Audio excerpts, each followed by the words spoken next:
She has also appeared as an expert in the Minnesota Historical Society's documentary, Storied, African Americans in World War I. In 2019, JoJo curated the Builders exhibition for AAICM, which is named one of the top 10 art exhibitions of the year by the Star Tribune.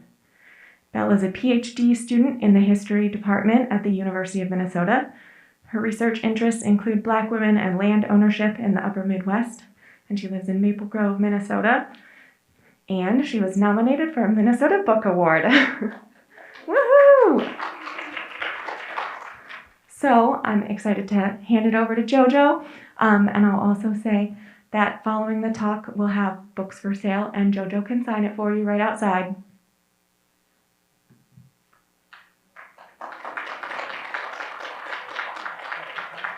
Thank you, Anna, for that introduction, and thank you guys for being here. Thank you to Mia for having me. This is kind of a big moment for me because I've been coming to Mia probably since I was 10 or so. First trip was probably a school trip, so this is pretty exciting. And so with that, I thought I would just really start with how I came across Hilda, and that kind of does tie to my life here in Minneapolis. So I'm born here in Minneapolis, and I always thought it was important to research and learn about the history of Black Minnesotans in Minnesota, just because I feel like it's a topic that's not necessarily always talked about or read about or researched itself, even knowing that even Minnesota history is not that popular, right? So, and growing up in school here too, not really seeing my stories reflected back just raised questions, right? The kind of thought that Black people in Minnesota and their place here is new or insignificant, and I just knew deep down that wasn't necessarily the case. So after grad school, I came home, couldn't necessarily find a job, and I just thought, random thought, why don't I start a Black history organization? I could try to do an exhibition or something like that. And so I started that around 2016.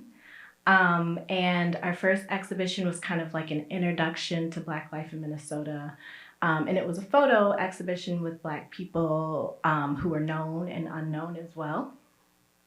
And so just kind of growing and widening that momentum, I wanted to do speaking events as well and presentations about, events or Black people in Minnesota too. And that's how I came across Hilda's story. So she, and we'll get into who she is, but the sweet and short of it is she's a famous theater star in the 1940s. And she eventually did have a little bit of success in film and TV, but not as much as her theater presence. But I was looking for people to do a presentation on for the Coven, which is a women's working space here in Minnesota. And I have to backtrack and say that that's kind of fitting because this is Women's History Month too. So I'm also happy to be here for that as well. So I came across her and I saw that there was like a Wikipedia article, there were a few articles on her from the Star Tribune, but not much. And from what I was reading, I was like, oh, okay, there has to be a book about her, right? Because, the FBI was surveilling her. She was acting across people like Sidney Poitier. She went to the American Negro Theater in Harlem, where people like Harry Belafonte came out of. And so I was like, well, she seemed really famous, and especially in this like Harlem set of actors and creatives. And I looked for a book because I wanted more information on her for my presentation and I didn't find one. And I was like, okay, this is a chance to highlight a Black Minnesotan, right? And I still just didn't believe it. I started writing and I was still kind of trying to find this book, right, that didn't exist. So I am proud to say that this is the first full biography on Hilda as well. Yeah, thank you. So with that, again, I started with my ties, but of course Hilda has deep Minnesota roots here. And especially in North Side Minneapolis, but in the Depression era. So, a different North Minneapolis at the time. And she actually had a lot of interaction with the Phyllis Wheatley House, which was a quote unquote settlement house that was built in 1924 here in Minnesota. And it it had many missions, right? So, but the general one was to help uplift the Black community here in Minnesota. And they had recreation programs as well as education programs. And something I'm also going to highlight as well is that they also were a place where speakers and famous Black stars could come to stay when they were in town, because there kind of was de facto segregation here in Minneapolis as well. So they couldn't always find hotels. Um, so not only, so Hilda went to Wheatley as kind of as a worker, basically, and we'll talk about her place there as well. But before getting to Hilda's grounding in Phyllis Wheatley House, I really wanted to talk about a woman named Gertrude Brown, who was one of the first head residents, or Black head residents at Phyllis Wheatley. And I think what I'm going to read next kind of just grounds us in Black Minnesota at that time and what people like Gertrude Brown were facing at the time. But the settlement house, and sorry if anyone's following along, this is page 17. The settlement house movement of the late 19th century and early 20th centuries didn't miss Minneapolis. The Phyllis Wheatley House opened in 1924 with a primary goal of providing social services to the growing number of single Black people, or single Black women, but also the Black community in general, coming into the city during the Great Migration. As the Depression ravaged the country, Black Minnesotans found themselves hit harder than their white counterparts. Gertrude Brown, the first Black head resident at Wheatley, working in conjunction with an all-white board, recounted the disparities she witnessed in an annual report, and these are her words. Unfortunately, we have suffered a little longer than the other fellow. The Negro was the first to be let out of jobs and the last to be taken back. From November 1st to December 1st, 1933, only 5 people were placed through our employment bureau. It is terrible to have to say constantly, I'm sorry, there's no work. There's no work this morning. It has been extremely hard to keep up the morale of our people during these distressing days. So I think what that highlights also is this tie to national issues at the time as well. The Great Depression does hit Black Americans harder in a sense, and this is also felt here in the Black community in Minneapolis as well. But also at Phyllis Wheatley, there's kind of a strong protest history as well. And I just mentioned that Black stars would come into town when they didn't have or couldn't find accommodations in town. And one of those people was Marian Anderson, who was a contralto at the time. And there was actually a protest supported by the Phyllis Wheatley House when she was rejected or denied accommodations at the Dyckman Hotel in Minneapolis. And I wanted to read a bit of that. So Marian Anderson, the famous Black contralto, stayed at the Wheatley House when she was in Minneapolis for previous engagements, but February 1939 was different. After she was denied a room at the Dyckman Hotel in Minneapolis, a protest staged by the local NAACP and the Women's Christian Association raged in the front of the swanky hotel. W. Harris Davis, who was also an activist here in Minneapolis, another Minneapolis citizen who had an impact on the civil rights leadership in the city, documented the protest, and this is a quote from his book. Staff members at Phyllis Wheatley, Leo Bohannon, and John Thomas said, "You guys are teenagers now. You've gone through the NAACP leadership program. We've taught you about civil rights." The next day, we were there carrying signs in front of the Dyckman Hotel. So this is something that Hilda may have witnessed. There's nothing that I've seen that directly puts her in this protest with Marian Anderson. This is definitely around the time where she was old enough to be aware of it, for sure. And I think what I really was trying to do with that is, one, tie it to national themes, but also show this growing social consciousness that Hilda formed here in Minneapolis before she even left for Virginia and then for New York. So as some of you may be familiar, but in just a few months later, Marian Anderson was a part of a larger protest in DC. So in 1939, she wanted to sing at Constitution Hall, but the Daughters of the American Revolution, who owned the building, denied her because of race. And so First Lady Eleanor Roosevelt actually offered to have her sing at the Lincoln Memorial, and that was April 9th, 1939. And that was a flashpoint for a burgeoning civil rights movement, right, that in years before the March on Washington for Jobs and Freedom in 1963 as well. So as I mentioned, Hilda has this kind of growing social consciousness, and this goes with her to New York. So when Hilda arrived in New York, the theater was a changing place, a changing scene. Black people were making an effort to write, produce, and act in roles that centered their humanity, like the human experience, as a way of rejecting mammy roles, comedic roles that they were often given if they were hired at all. And usually were like kind of forced into.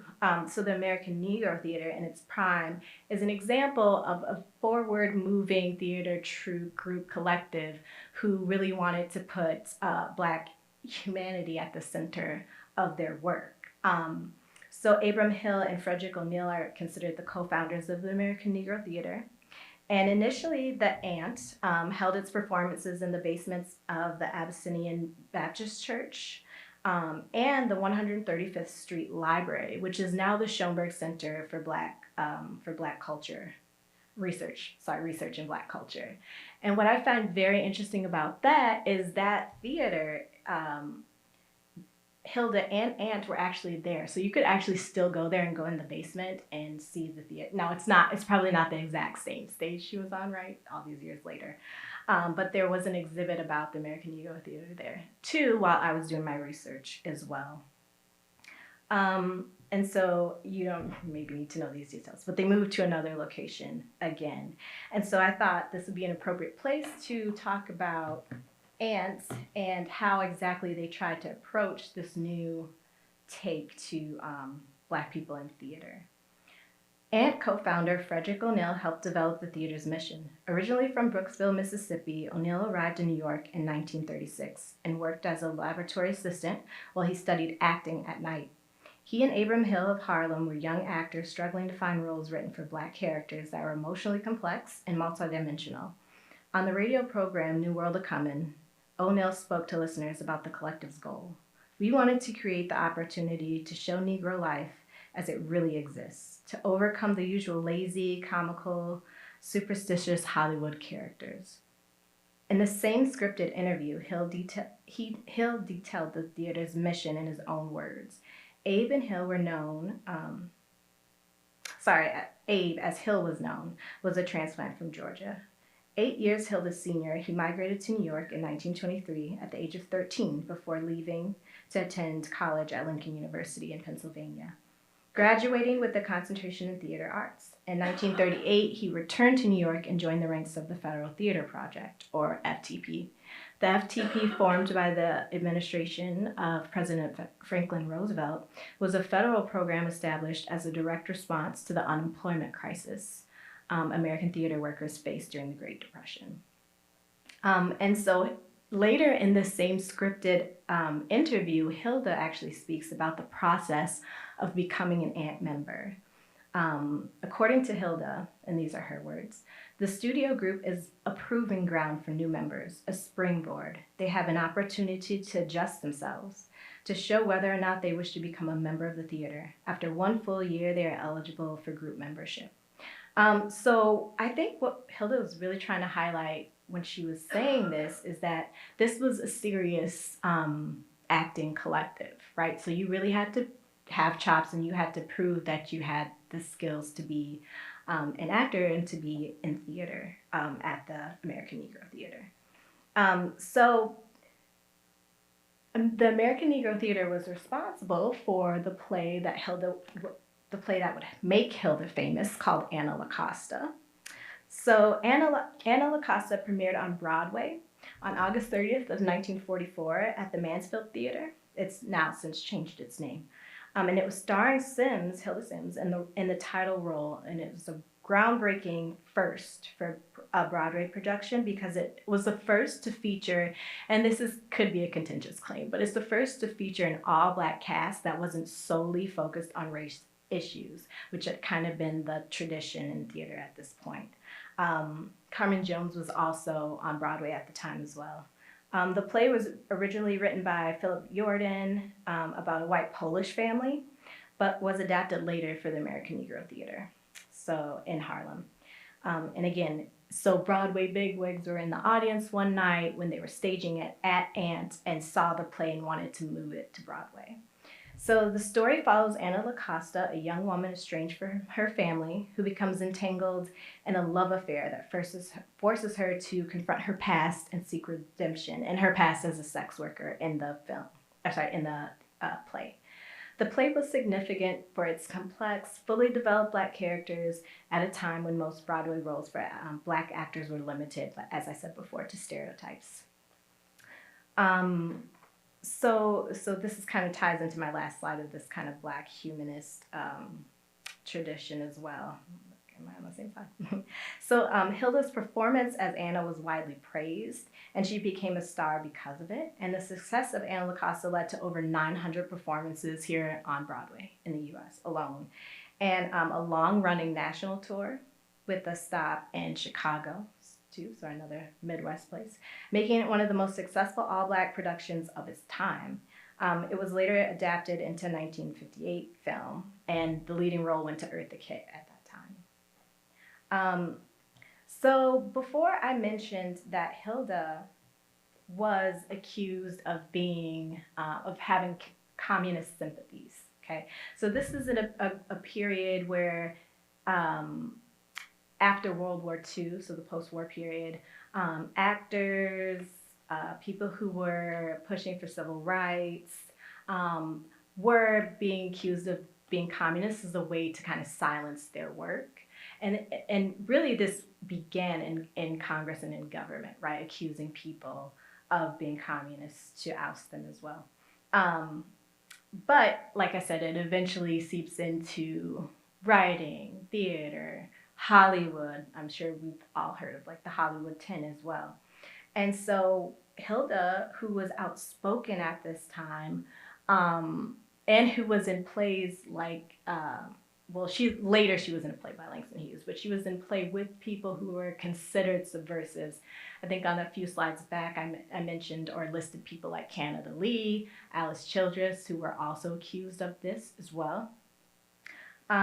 So Hilda's role in Anna and her rise to fame, again, she was at the center of this 1940s Harlem intellectualism and communist ideas. Some of those people actually were communists, some of them were not.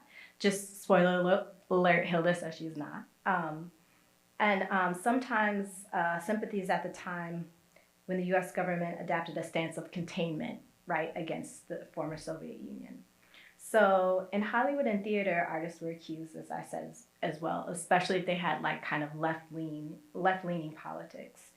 And so one of the hardest things for me writing this book is that I think writing the narrative of her story wasn't super hard, but what was hard was thinking about what things did the FBI zone in on her that made them think that she was a communist. And I'm actually the first person who asked for those records, and because they need to be redacted, it's a process. So when I asked the National Archives for these documents, there was already a backlog, like years-long backlog, and then COVID happened. So I've been waiting and waiting. It's been 6 years, so I think maybe her narrative, the story took me 2 years maybe, but the document's still waiting 6 years, right? So at some point I had to make a decision about if I wanted to publish and then just wait and somehow create some kind of archive, right, for the documents once we got them. And I'm glad I did. I think her story is very relevant to things that are happening now. But because of that, I kind of had to write around. And that's why I talk about people like Alice Childress and Canada Lee in the book, because they have, especially Alice Childress, they have papers that are accessible digitally. So in those, with using that and the people she was around, I tried to really focus on her outspokenness as well. But, Hilda herself had some things that probably caught the eye of the government, for sure. She did some interviews where she praised the Soviet Union. She praised their anti-racist stance, and she also praised their anti-poverty stance as well. So I'm going to read another excerpt from her, but let's see. So the bleak poverty that she experienced as a young girl also helped her develop a framework of anti-poverty politics. Equal payment, although not as far-reaching as socialist goals, became increasingly important to Hilda as she navigated the theater system. In the same September 1944 interview, Hilda related why she was eager to support the Soviet Union's anti-poverty policies. Her choice was informed by her struggles living below the poverty line, and this is a quote from Hilda. I hate poverty. I hate being hungry. I hate the smell of it. I wish there was some way we could work out a system. With all of our beautiful democracy, where all people could be equal. Hilda was hopeful that such a democratizing spirit could possess Hollywood, but she was keenly aware of the tough road ahead. Again, in that interview, Hilda laid out the case of Lena Horne in Tinseltown, and this is another quote from Hilda. They, or various Hollywood studios, wanted me to study singing and dancing, but I want to convince them that I'm an intelligent Negro dramatic actress. I don't want to be another Lena Horne, although Lena Horne was amazing. And she did actually meet and know Lena Horne, by the way. How long has she been in Hollywood? 3 years? She hasn't had a dramatic part yet. So some of you may be familiar with the fact that Lena Horne was signed on to a major studio, but they kind of relegated her to singing parts in those movies, right? So Hilda didn't. She kind of saw what was happening and knew she didn't want to do that. And in that, so I quoted that because a little earlier in that interview, she does talk about the Soviet Union and even talk about how she wanted to go there to study dance and stuff. So, and things like that. So I think, that would be really interesting if that is an interview that ends up in the file right once I get it. So I talked about how she was also acting opposite of people who were accused of being communists as well. And one of those people was Sidney Poitier himself. So he was accused in 1950 of being a communist during the Red Scare.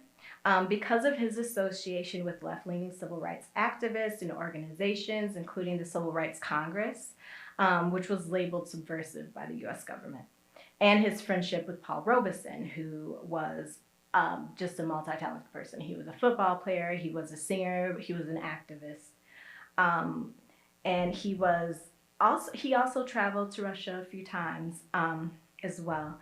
So additionally, Sidney's outspokenness and his outspoken support for racial equality and his refusal to take on stereotypical films led some to view him as politically radical, prompting the FBI to surveil him as well. And he received some scrutiny from HUAC, or the House Un-American Activities Committee, too. And so I just wanted to read in his own words how he experienced that. As Poitier recalled during the filming of the movie Blackboard Jungle in 1955, we were just about to go into rehearsal, no contracts yet, when I got a call from an NBC guy who said, "Could you come in?" So I went in to see him, and again, he gave me this form to sign. It was a loyalty oath. And once again, it made a point of me asking to disassociate myself from this man I so greatly admired, Paul Robeson. And so Poitier refused to sign the form. And again, I think I won't read another one from that because there's plenty more to read about. But this is the same that Alice Childress and Canada Lee also experienced. And those two people, just to reiterate, were in Anna LaCosta with Hilda as well. So eventually Hilda does have her passport revoked, and it's a little late, I guess, if you're thinking about the Red Scare. And really in my book, it's not a huge moment, really. Like she got her passport revoked, I think it was about for 6 months. She did her kind of own campaign in the Pittsburgh Courier where she said she's not a communist, or she's not a Benedict Arnold, and that she's not a traitor to her country, basically. And she lays out how she had security clearance for USO tours, and that her husband, or her first husband, William, was a GI in World War II. So I'm going to read a little bit from that. So, on the morning of September 9th, Hilda received a phone call, and this is 62, by the way, at her East 10th Street apartment. It was Bert Wischenauer, a United Service Organization official. Hilda was preparing for a Broadway USA, a USO tour abroad, but Wischenauer had received word that the Department of Defense was not authorizing Ms. Simms at this time and denying Hilda use of her passport. The next day, an article with the melodramatic title, "I'm no Benedict Arnold, Cries Hilda Simms," on ban appeared in the Pittsburgh Courier, which is a historically Black newspaper. It contained just a few details about the incident. Hilda adamantly denied being a communist, stating, "If they think I'm a communist, they're dead wrong. I'm not now, nor have I ever been a communist. I'm not an enemy of my country. Both my husband and I have had security clearances time and time again." So just 2 months later, Hilda reported to Jet that she had arrived in Germany ready to dive into her Broadway USA tour. So you could see that it's something that didn't last long as well. So it'd be interesting to get those papers and see why they reversed their decision on that as well. And I think another thing to really focus on with Hilda is the role of race in theater and film, basically. And so we just talked about Sidney Poitier, but she was in a 1955 teleplay, as they were calling it at the time, with him called "A Man is 10 Feet Tall." And so the teleplay aired as a part of the Philco television Playhouse series, and the drama follows two longshoremen, one Black, Poitier, and one white, Don Murray, who develop an unlikely friendship while navigating racial tensions and the dangers of their physically demanding work. So the teleplay was later adapted into 1957 film Edge of City, which Hilda was not in, making an important moment in television history for its portrayal of interracial relationships and working class struggles. But I think one of the most interesting things about that show and what it highlights about Hilda too is that she very much saw herself as a Black woman, but because she was so light complected, not everyone received her that way. So I found this super interesting. But after airing on October 2nd, 1955, A Man is 10 Feet Tall garnered rave reviews for its progressive portrayal of a Black character. However, some conservative viewers didn't like seeing a white man receiving advice from a Black man who was so self-possessed. Furthermore, some white audience members, and we know this because of letters, but furthermore, some white audience members, particularly in the South, took the fair-skinned Hilda for a white woman, making an on-screen kiss Poitier and Hilda shared highly controversial. Some whites were shocked NBC would depict a Black man and a white woman kissing. And so this was 12 years before Loving versus Virginia, which made interracial marriage legal in the U.S.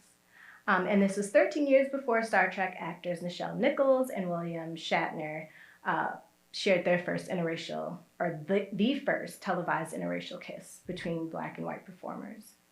So Poitier in his autobiography wrote about the utter chaos that broke out in the production's control room when Hilda appeared on screen. But when we went on the air that evening, the switchboard at NBC lit up. It was jammed. You hear me when I tell you it was jammed? Jammed from the first scene throughout the whole teleplay, which ran for an hour, live television, a Philco Playhouse presentation. The Philco people were deluged with letters as well later. People writing about such a scandal. The wonderful irony, of course, is Hilda Simms was Black, just not Black enough to suit the country's perception at the moment. It's a pretty profound statement from Sydney. So I think now is also kind of just so that's Hilda and Sydney on the cover of Jet magazine. Historically Black magazine at the time. So I thought here would be a really fun place to just kind of take a break as well.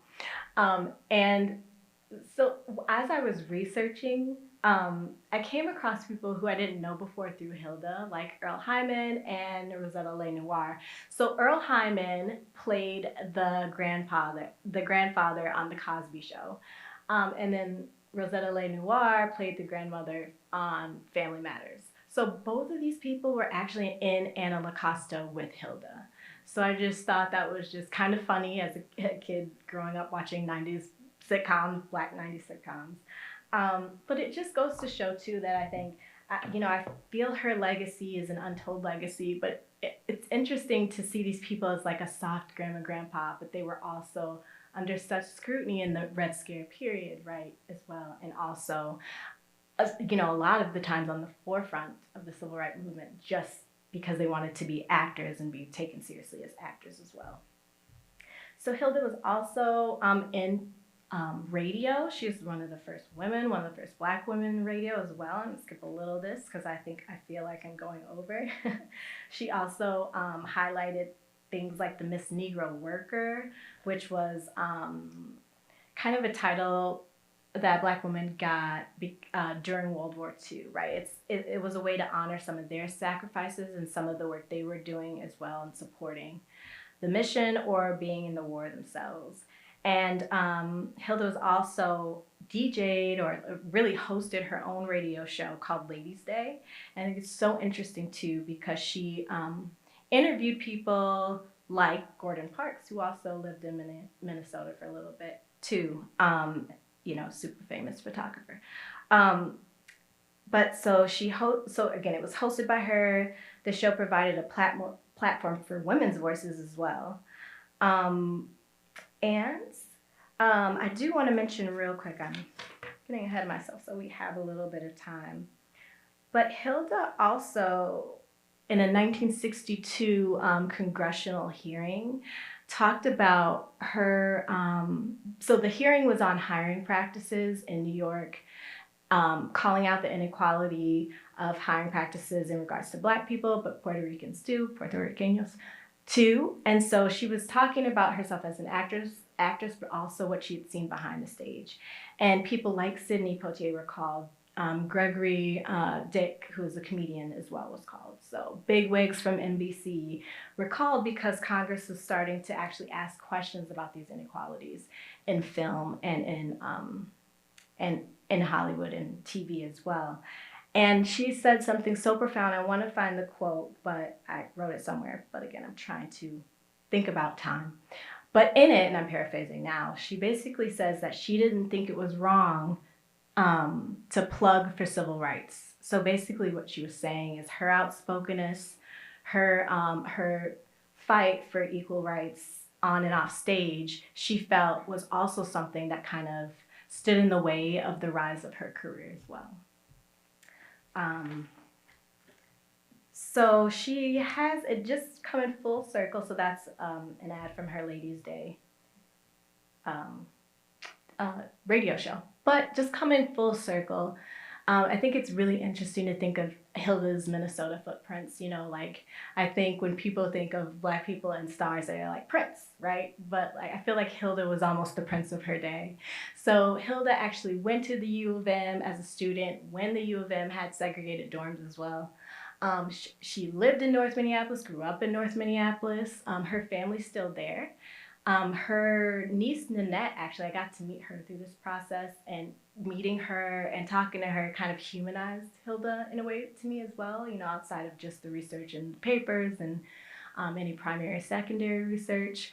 Minneapolis Institute of Art, where we are. So this photo of Hilda is actually a photo of a cardboard painting that J. Theodore Johnson, who was head of painting at some point, now I'm forgetting, at Mia did of Hilda, actually. So, and it is actually here in the collections. And then she was at the opening, so she flew home for the opening of the Guthrie Theater. The Edith Bush Theater, which is now, I think it's a philanthropic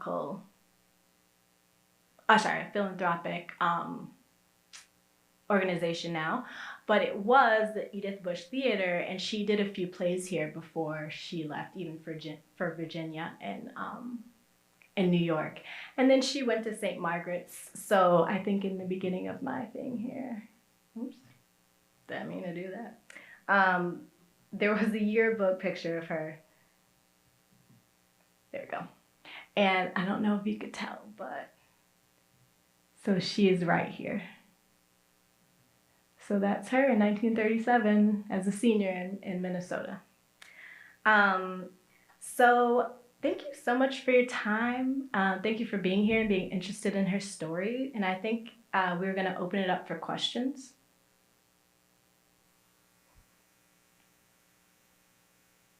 Is anything named after her? You know, I don't know if Simms Avenue is, but I did hear, and I haven't seen it yet, that there's a statue dedicated to her at the U of M. I guess there's like, and it's funny because I also go to the U of M, but I guess there's like a famous people's like walk or hall at the U of M, and I think Hilda actually has something there. So it'll be fun to try to find, I guess, scavenger hunt. Yeah. Hmm? What were her early influences?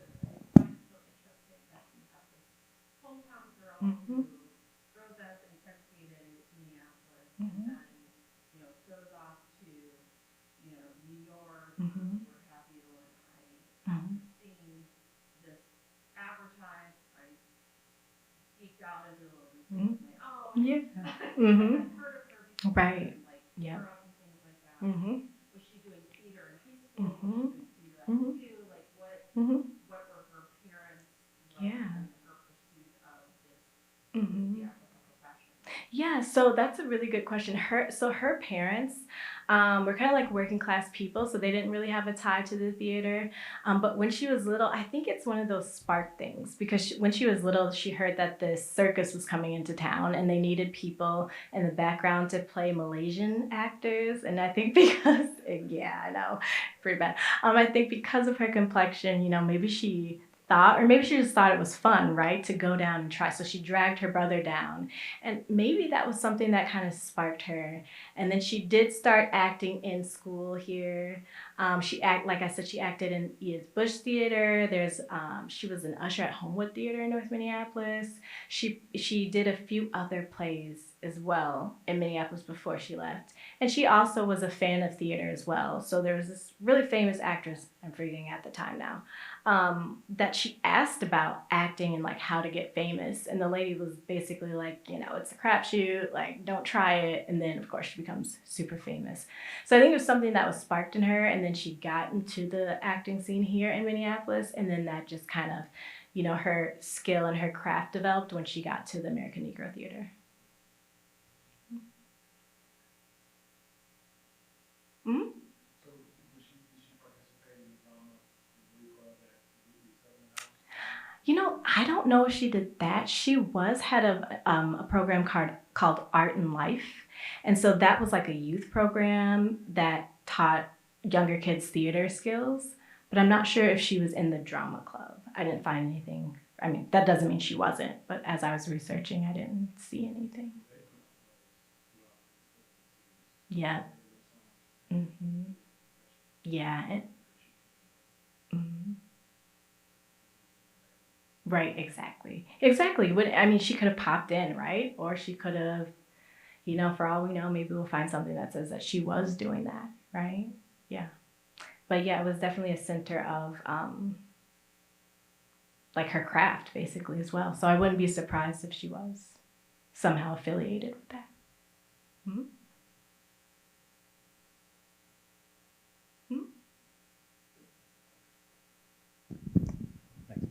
Is there a time limit on when things are redacted? I mean, because that's, 70 years ago? Right.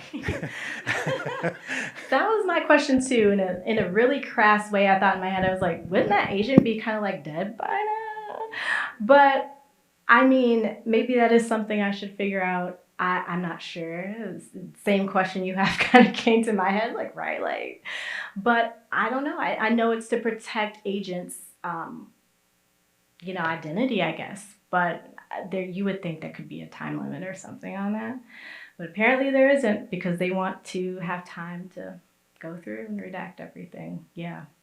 You know what? I did get an email recently saying finally nearing the top of the list. So we'll see what happens with that. Or if they lose my email, I don't know. But we'll see. Yeah. Mm-hmm.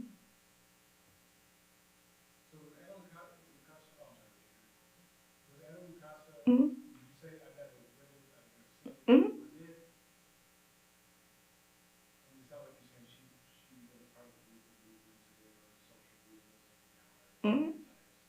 Mm-hmm. But she plays a love hungry Mm-hmm. that Yep. a love hungry girl. Right. She's like a nymph. Yeah. Well, she actually plays a sex worker. So she yeah. Mhm. Exactly, like the Jezebel figure. Exactly. Yeah, that's a tough one because like I said when I mentioned it, right, that some people might be actually like, argue against that because I mean she is playing a sex worker. But I think the focus was it wasn't um so kind of like the ecstasy plays, right, that were being made at that time that were focusing on like religion and blackness and tying that very much together. I think what they're saying with this all black class, but that this was a play before, right, it came to the American Negro Theater and before it featured a white Polish family. It actually had a couple of iterations. So they took this play and instead of like mentioning race, right, or talking about race or talking about specific black struggles that people were dealing with at the time, it was just an adaptation of that play for the American Negro Theater.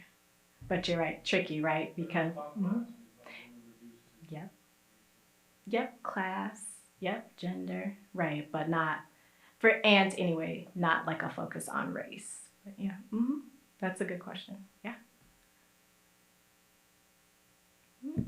Um, I was just wondering about the current situation with racism and segregation in the United States. How is it improving? Is it going away? Is it staying? Do you have any opinions? Unfortunately, I think, especially as we're watching the news every day, um, I don't know. It's like the idea is that progress arcs. What was it to the whatever?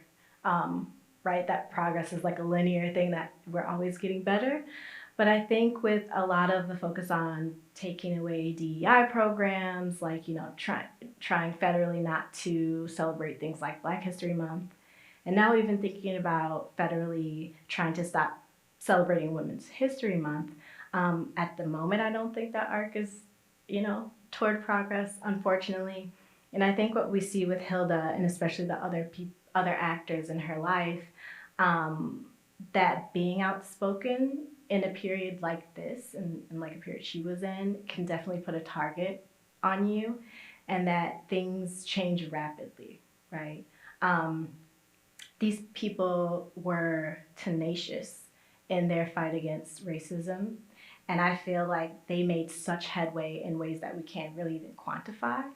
But the current moment is very much scary in this way because it speaks to a lot of these turning points that were happening in the 50s and 60s. That it feels like we're at that kind of turning point now. So I think it's very complicated, kind of scary, but also knowing that the odds that people like Hilda were up against, that it is possible to like try to stem the tide somehow. So sadly, I guess we'll see what happens. So I'm not more optimistic, but yeah, that's a good question though. Thank you.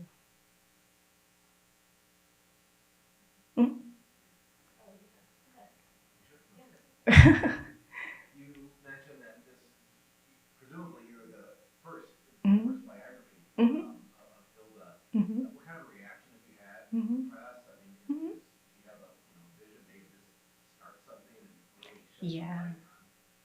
light on her life, but also that period? I think is Yeah. fascinating. Mm-hmm. Going on, but I don't know what kind of reaction have you had that you've had? Yeah. Yeah, no, I love that question. I think, especially in Minnesota, there's just been such outreach. People wanting to interview me about the book and saying how they've not heard about her. There are people who had heard of her, but not in this way. So I actually hope it's just one of the first biographies of her. I hope it doesn't stop here, especially because the documents are still out there. And like Davu, like you were saying, like, are there other instances of her, in the community in Minneapolis that will come to the surface, right? So I hope it's not the first biography, or, you know, in that way I do. But there has been, to directly answer your question about press, but there has been a lot of interest. I think, like I did an interview for NPR, a lot of other interviews I'm forgetting about now, but I think people are very impressed with Hilda, and the fact that she's from here, I think, just kind of solidifies that, one, Minneapolis has a history of protest, right? Even if you think about like labor history in Minnesota as well. But also, again, which I think is most important, is that yes, the Black population in Minnesota has always been small, but it's always been impactful as well. So I think that's something that people are kind of picking up with her story. You think on a national level and national press, I mean, You know, I don't know. Katie, I'm just talking to her. So Katie works for MNHS Press, the press that published my book.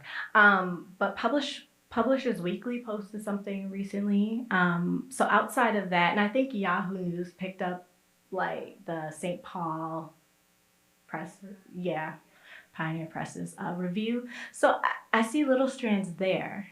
So I don't know, like it'd be, she had a Exactly. Yes, exactly. Right. Chicago, Europe, everywhere. Yeah, exactly. Yeah. So it'll be interesting to see. You're right. It'd be interesting to see if people outside of Minnesota start to ask questions or contact the press or something like that. Yeah, me too. I really do. Yeah. Okay. All right. I guess I'm signing some books. So if you have a book, or I think you can also buy a book at the store. Yeah. Okay. All right. Thank you. Thank you for being here.